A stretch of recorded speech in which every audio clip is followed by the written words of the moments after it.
Assalamualaikum warahmatullahi wabarakatuh. Halo pemirsa, jumpa lagi di Triple C, Cerdik Cari Cuan. Bersama saya, Evelyn Kristovani. Hari ini kita akan membahas 5 berita pasar modal yang sangat menarik sekali. Bersama redaktur ekonomi terupdate, Bapak Abdullah Siddiq. Halo Pak, apa kabar? Ya, baik Evelyn, kabarnya baik dan kayaknya kita sudah memasuki akhir tahun ya. Akhir tahun. Jadi minggu depan sudah ada libur Natal dan sebagainya, dan bursa kita juga istilahnya sekarang sedang mengalami window dressing atau akhir-akhir tahun ya biasanya gitu. Kita mau bahas berita apa aja hari ini?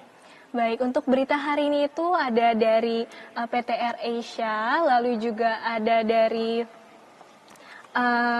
banyak sekali sih Pak, tentunya pasti sangat terupdate sekali dan akan memberikan manfaat bagi pemirsa di rumah ya Pak ya. Oke.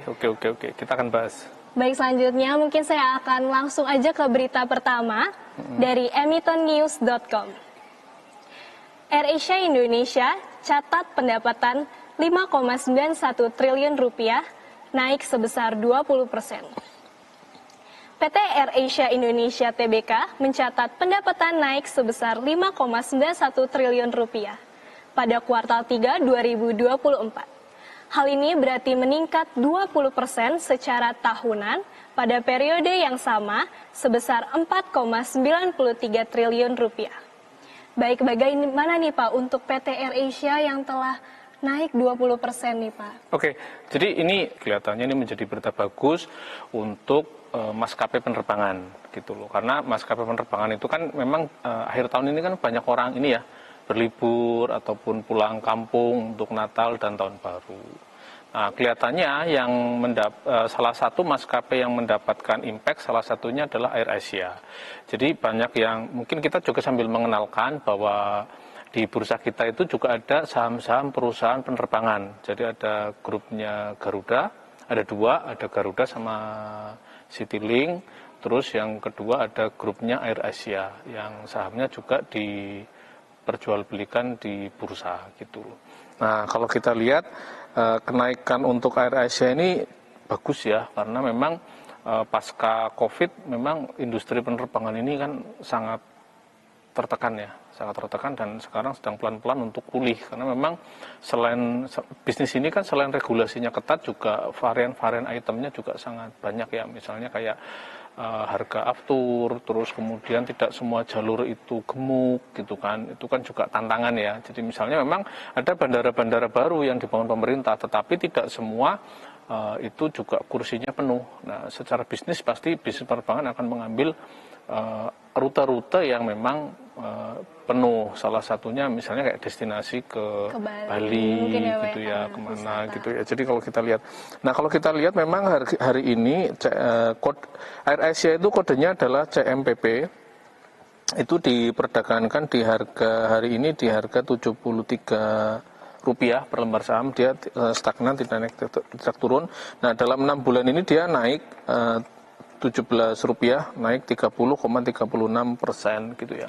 Jadi ya sebetulnya bagus juga ya. Nah, kita berharap memang industri penerbangan bisa lekas pulih sehingga itu bisa menopang satu industri pariwisata kita. Yang kedua itu juga bisa menunjang industri logistik, karena pesawat itu kan selain membawa orang juga membawa barang gitu. Jadi ya ini good news ya. Kalau AirAsia itu pendapatannya naik terutama di kuartal 3. Kita berharap nanti di kuartal 4 dengan adanya penurunan harga tiket pesawat, pendapatannya dia juga semakin banyak, karena bisa jadi kan penumpangnya semakin banyak gitu. Semoga ya Pak, semoga PT AirAsia bisa terus meningkat persennya. Baik, untuk selanjutnya masih dari emitonnews.com. Emiten Hermanto Tanoko atau Cleo optimis tutup 2024 dengan naik double digit. PT Sariguna Primartirta Tbk, perusahaan dengan kode emiten Cleo, menargetkan pencapaian pertumbuhan kinerja double digit pada tahun tutup buku 2024. Hingga kuartal 3 2024 sekarang, Cleo berhasil mencatatkan laba bersih sebesar 336,5 miliar rupiah di mana hal ini meningkat 61% dibandingkan periode yang sama tahun sebelumnya. Baik, bagaimana nih Pak, PT Cleo ini sudah meningkat sebesar 61%? Oke, satu, Pak Hermanto Tanoko ini merupakan salah satu orang terkaya di Indonesia. Dan menariknya dia berasal dari Jawa Timur, karena banyak perusahaannya itu di Jawa Timur. Nah, kalau misalnya Evelyn, aku pernah minum, dia punya salah satu usaha di bidang air minum dengan merek Cleo. Nah, ya. Saya pikir ini ya cukup familiar ya, cukup familiar ya. Jadi produknya ada di supermarket, kadang ada di hotel, di resto, di mana, di kafe dan nah. Ini kalau kita lihat memang bisnis air minum itu kelihatannya tidak ada matinya ya. Kalau kita lihat kan banyak pemain-pemain baru, baik dalam skala dengan brand yang besar maupun brand lokal-lokal itu kan air minum kan sangat banyak ya. Nah kalau tadi misalnya dia mentargetkan penjualannya bisa double digit, saya pikir ini sangat wajar. Karena produknya itu merupakan produk yang dikonsumsi oleh masyarakat sepanjang tahun. Jadi air minum kan tidak mengenal musim ya, beda misalnya kayak tadi misalnya kayak tiket pesawat misalnya, itu kan ada low season, ada peak seasonnya gitu loh. Nah kalau air minum kan enggak ya, dan kalau kita lihat juga produknya Cleo ini cukup diminati ya, itu terlihat dari barangnya ada di mana-mana gitu loh, itu kan berarti terlihat barangnya cukup diminati. Jadi kalau dia bisa double digit, saya pikir ini bagus ya untuk bisnis Cleo air minum itu sendiri. Karena itu konsumsi sehari-hari ya Pak ya? Ya, jadi kalau kita lihat hari ini sahamnya kodenya Cleo, kodenya juga sama ya, kodenya Cleo, itu diperdagangkan di 100, sebentar, kalau kita lihat hari ini, itu sahamnya dijual di harga 1.415, jadi itu hari ini 1.415, jadi dia naik 7,20% hari ini. Dan kalau kita lihat selama 6 bulan itu juga naiknya cukup banyak, 19,41 atau 230 rupiah. Kalau kita lihat dalam 1 tahun year to date ini juga naiknya besar, jadi ini multi bagger ya, 102,14%, jadi naiknya sudah cukup banyak gitu. Keren sekali ya Pak untuk PT Cleo ini. Baik pemirsa, jangan kemana-mana karena berita selanjutnya akan semakin menarik.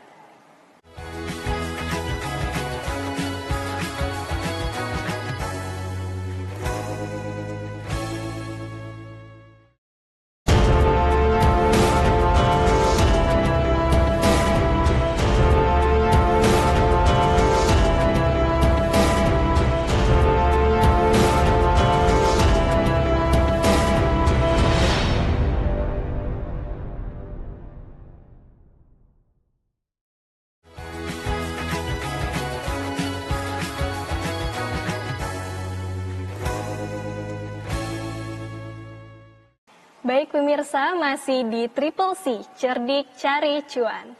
Untuk berita selanjutnya dari investor.id. Tabungan haji BSI melesat sepanjang 2024. PT Bank Syariah Indonesia Tbk atau BSI mencatat pertumbuhan signifikan dengan jumlah pendaftar haji sepanjang 2024. Kenaikan ini menjadi bukti tingginya kepercayaan masyarakat terhadap layanan perbankan syariah, khususnya layanan haji di BSI. Dalam hal ini, BSI meningkat dari 4,9 menjadi 5,5 number of account. Kenaikan ini sebesar 10,96%. Baik, bagaimana nih Pak untuk berita dari tabungan haji BSI yang menaik 10,96%?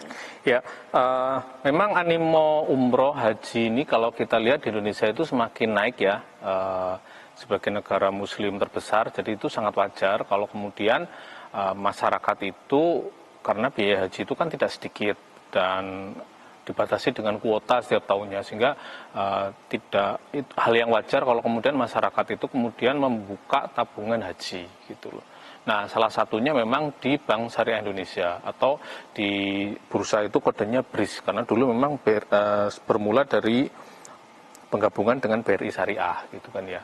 Nah, kalau kita lihat memang ini menjadi berita yang bagus ya bagi BSI, karena kan dengan masyarakat itu banyak membuka tabungan haji, otomatis kan ada pendapatan, ada dana pihak ketiga yang masuk di BSI dengan jumlah yang besar. Karena untuk haji kan paling tidak butuh puluhan juta ya, kalau tidak salah itu untuk mendapatkan nomor aja atau kuota aja itu minimal di kisaran 25 sampai 30 juta gitu loh. Nah, sehingga kalau kita lihat dengan berita ini menjadi sentimen positif bagi BSI. Pertama, BSI itu berarti dipercaya oleh masyarakat, terutama yang ingin berhaji. Yang kedua, BSI itu mendapatkan dana pihak ketiga atau dana murah gitu ya, dana perbankan dari masyarakat yang ditempatkan di BSI gitu. Nah, yang ketiga tentunya ini juga akan meningkatkan performa kinerja BSI, Bank Syariah Indonesia, terutama dalam kinerja untuk mendapatkan menghimpun dana dari masyarakat. Nah, apakah ini juga berpengaruh di harga sahamnya? Memang BSI ini harga sahamnya cukup bagus kalau kita lihat ya, hari ini diperdagangkan di 2.860, turun 1,38, tetapi kalau kita lihat dalam 6 bulan terakhir itu sudah naik 18,67% gitu loh. Jadi kalau misalnya Evelyn beli di pertengahan tahun lalu, maka dananya Evelyn itu sudah naik menjadi 18,67 kalau misalnya beli BSI ya. Jadi naik Rp450 per lembar saham. Dan BSI ini juga cukup rutin membagikan dividen. Jadi kalau kita lihat dividen dari BSI, kalau kita lihat ya, dividen BSI 2024 pada Juni kemarin juga sudah mencairkan dividen itu 855,56 miliar di 2024. Jadi kalau misalnya Evelyn beli sahamnya BSI, itu selain mendapatkan capital gain, tadi kalau Evelyn simpen ya dalam jangka waktu 6 bulan aja itu kan naik 450, selain itu juga bisa mendapatkan dividen yang tahun lalu, tahun 2024 kemarin sudah dicairkan sebesar 855,56 miliar atau sebesar 9,24 per lembar saham gitu. Menarik sekali ya Pak, cukup besar ya Pak ya. Ya besar untuk perbankan syariah gitu. Baik, mungkin pemirsa bisa menjadi informasi yang sangat menarik sekali karena BSI ini cukup besar ya teman-teman persennya. Untuk berita selanjutnya, dari kontan.co.id, 96 perusahaan antri IPO dengan nilai tembus 20,41 triliun rupiah. Otoritas Jasa Keuangan atau OJK mencatatkan masih ada rencana 133 penghimpunan dana di pasar modal, di mana ada 96 yang sedang mengantri untuk melakukan penawaran umum saham atau Initial Public Offering atau IPO. Per 29 Oktober 2024, nilai penawaran umum di seluruh instrumen mencapai 219,45 triliun rupiah, yang diantaranya berasal dari 34 emiten baru yang melakukan penggalangan dana sebesar 51,20 triliun rupiah. Baik, bagaimana nih Pak? Ada 96 perusahaan yang antri di IPO. Ya, ini juga kabar bagus bagi bursa kita karena jadi sekarang itu kalau Evelyn itu punya perusahaan dan perusahaan itu sudah besar, pingin ekspansi atau apa, membutuhkan biaya ekspansi, caranya ada dua. Pertama itu bisa mendapatkan kredit perbankan, yang kedua bisa mendapatkan dana dengan cara menjual sebagian dari sahamnya di bursa gitu. Jadi begitu. Jadi itu cara bagi perusahaan untuk menghimpun dana. Jadi bisa melalui kredit perbankan atau bisa melalui dengan menjual sahamnya ke masyarakat melalui Bursa Efek Indonesia. Nah, kalau kita lihat kalau dilihat dari data tadi ya, ada 96 perusahaan. Nah, itu kan menunjukkan bahwa minat perusahaan untuk menghimpun dana melalui bursa itu semakin banyak, semakin terpercaya. Dan ini juga menjadi kabar bagus bagi kita-kita yang ingin membeli saham perusahaan tersebut gitu loh. Jadi misalnya Evelyn misalnya ya, contoh lah, misalnya kayak tadi ya, Cleo misalnya, Evelyn ingin membeli sahamnya Cleo gitulah. Nah, ketika sahamnya itu dijual di bursa, maka kita kan bisa jadi membeli. Kalau misalnya perusahaan itu belum menjual sahamnya di bursa atau menjadi perusahaan tertutup, kita tidak bisa beli. Padahal itu mungkin bagus sahamnya, atau misalnya sahamnya perbankan gitu. Nah, jadi kalau kita lihat 96 ini, nah ini menjadi kabar bagus bagi kita karena kita memiliki pilihan yang banyak untuk tahun depan untuk berinvestasi di pasar modal. Dengan catatan kita tetap harus melihat fundamental keuangannya. Jadi misalnya kita melihat keuangannya perusahaan itu bagaimana, bagus enggak gitu loh, labanya bagaimana, pendapatannya bagaimana. Terus yang tidak kalah juga adalah kredibilitas dari manajemennya. Jadi misalnya kita melihat rekam jejak direkturnya atau komisarisnya atau pemegang saham pengendalinya gitu loh. Kalau memang mereka itu orang-orang yang bagus, ya kita yakin bahwa perusahaan itu juga nanti mungkin akan bagus juga gitu loh kinerjanya. Baik, mungkin berarti banyak sekali ya Pak faktor-faktor yang mempengaruhinya juga. Baik pemirsa, jangan kemana-mana karena kita akan membahas 5 berita pasar modal menarik lainnya.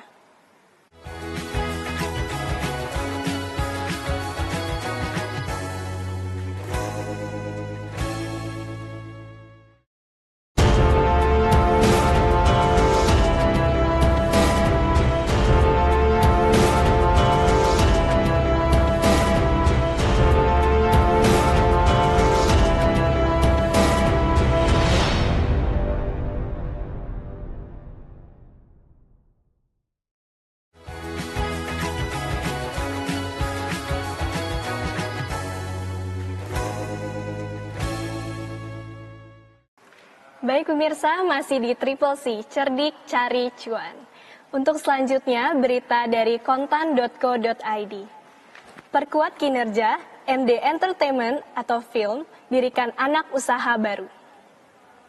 PT MD Entertainment Tbk atau film, emiten milik Manoj Punjabi, secara resmi mendirikan anak perusahaan baru bernama PT MD Produksi Indonesia (MDPI) pada 10 November 2024. Dalam susunan pemegang saham, PT MD Produksi Indonesia atau film menyetorkan 1.000 lembar saham senilai 10 juta rupiah di MDPI, sehingga dalam hal ini berhak kepemilikan 80% saham.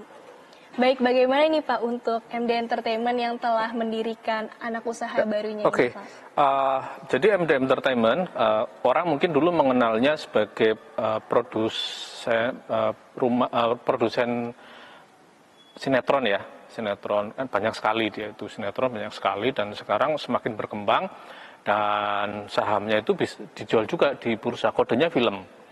Nah, tahun ini juga membuat gebrakan karena MD Entertainment ini kan membeli Net TV gitu. Jadi sekarang itu Net TV sekarang berada di bawah kendalinya film atau MD Entertainment.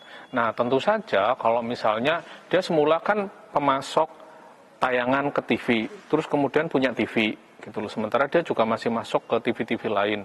Sehingga wajar kalau kemudian MD Entertainment ini kemudian misalnya dia membuat anak perusahaan di bidang produksi. Kelihatannya itu memang ini ya, perusahaan produksi ya, rumah produksi lah mungkin ya, gampangannya mungkin rumah produksi ya.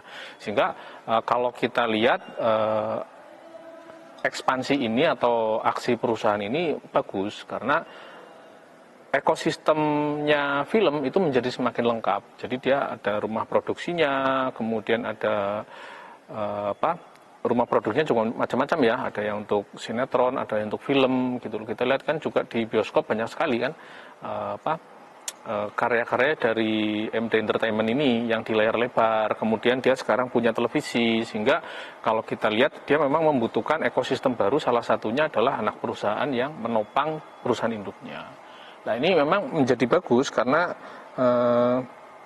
perusahaan ini bisa menjadi semakin terintegrasi dan tentunya bisa efisien ya. Nah, kalau kita lihat hari ini sahamnya memang ditutup di sesi 1, hari ini ditutup melemah 2,62% atau Rp100. Jadi diperdagangkan di 3.710. Kalau kita lihat dalam kurun waktu 6 bulan, memang ini juga masih turun. Jadi 6 bulan terakhir itu turun 11,03%, turun 460 gitu. Kalau kita lihat lihat 1 tahun terakhir atau year to date juga sama, masih turun 11,67% gitu loh. Tapi kalau kita lihat ya, kalau naik turun ini kan juga relatif ya. Kalau kita lihat dari sisi bisnisnya, kita lihat sekarang kan misalnya kayak film itu juga, film-film Indonesia ya semakin banyak diminati, dan salah satunya juga produksi dari MD Entertainment. Nah, dengan dia mengakuisisi Net TV, yang kita tahu Net TV itu kan segmennya anak muda ya, televisi yang banyak digandrungi oleh anak muda, sehingga ya harapannya memang nanti itu menjadi portofolio yang bagus, bisa menambah pendapatan dari film itu sendiri.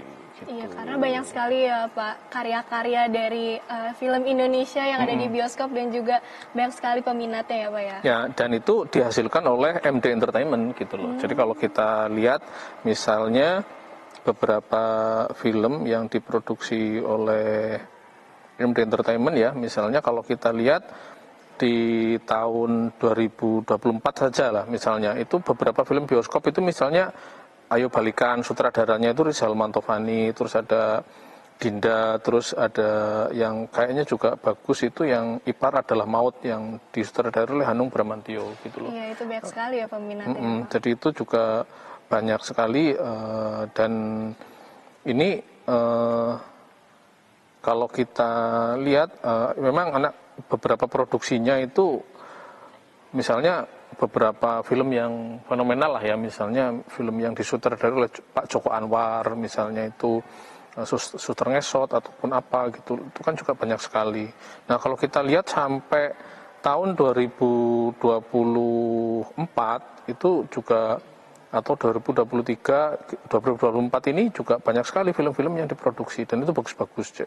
Jadi ada Laura miliknya Hanung Bramantyo ataupun film-film yang lain gitu. Nah selain itu juga produksinya dia yang untuk televisi kan juga jalan terus gitu loh. Jadi ya kita lihat ya ini akan menjadi angin segar bagi industri kreatif, industri digital, ekonomi kreatif di kita gitu loh. Iya, salah satunya seperti itu. Karena dari beritanya ini juga ada informasi bahwa sahamnya ini menguat nih Pak 1,6%. Jadi lumayan menarik sekali ya. Ya, jadi kita lihat memang ini menjadi bagus. Jadi kalau misalnya industri film kita ataupun rumah produksi di Indonesia itu ya bagus-bagus, itu kan juga membuka peluang bagi talenta-talenta baru ya. Misalnya anak-anak muda yang bisa menjadi bintang filmnya, terus kemudian penulis naskah, sutradara, kameramen, editor, lighting, wardrobe. Jadi saya pikir industri film ataupun rumah produksi ini kan industri yang dia harus menggandeng banyak pihak lah ya, banyak pihak yang terlibat gitu loh. Jadi misalnya yaitu tadi kayak naskah, terus pemainnya, krunya, terus kemudian videografernya, penata garaknya, sutradaranya, wardrobe, terus kemudian penata musik dan sebagainya. Jadi kalau misalnya ini tumbuh, maka banyak sektor yang itu juga akan ikut tumbuh gitu loh. Jadi saya pikir bagus banget gitu loh. Baik. Ya, tapi kita ya kembalikan lagi ya ke investor, kalau misalnya mau mengkoleksi saham film, ya silakan jangan lupa tetap meriset fundamentalnya. Fundamentalnya. Gitu. Ya, jadi gitu. Baik Pak, kita udah bahas 5 berita dari pasar modal ini. Kira-kira menurut Bapak apa nih Pak yang menarik dari 5 ini Pak? Kalau menurutku yang menarik untuk saat ini tetap akhir tahun ya, industri penerbangan itu menurut saya sektor yang menarik gitu loh. Karena kita lihat kan animo orang berwisata atau bepergian itu tinggi ya akhir tahun ini, jadi itu untuk liburan dan ada kebijakan penurunan tarif 10%, sehingga itu menjadi tiket itu kan lebih terjangkau ya. Jadi kalau menurut saya sih akhir tahun ini industri penerbangan masih bagus ya, emiten masih bagus. Yang kedua ya sektor konsumsi, produk retail atau produk konsumsi kayak tadi Cleo itu gitu ya. Jadi karena itu produk yang diminati dan itu sepanjang tahun ya gitu. Oke.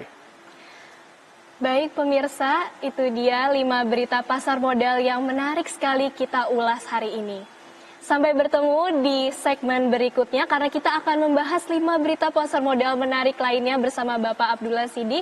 Dan jangan lupa like, comment, and subscribe. Sampai jumpa.